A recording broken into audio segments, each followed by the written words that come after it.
ఏ రోజైనా ప్రదోషకాలం అంటే శివుడికి ప్రియం కాబట్టి ప్రదోషకాలంలో ఈ నారికేళ దీపాన్ని వెలిగించుకోవచ్చు.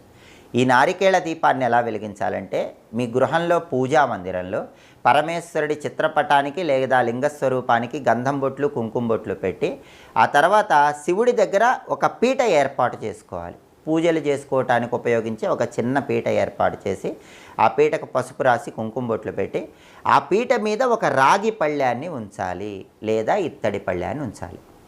ఆ రాగి పళ్ళెము లేదా ఇత్తడి పళ్ళానికి 5 చోట్ల గంధం బొట్లు, 5 చోట్ల కుంకుమ బొట్లు పెట్టాలి.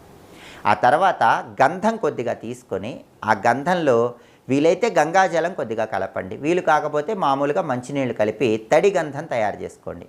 ఆ తడి గంధంలో ఉంగరపు వేలు ముంచి రాగి పళ్ళెము లేదా ఇత్తడి పళ్ళెం మీద ఒక స్వస్తిక్ గుర్తు వేయండి. అలా రాగి పళ్ళెము లేదా ఇత్తడి పళ్ళెంలో తడి గంధంతో స్వస్తిక్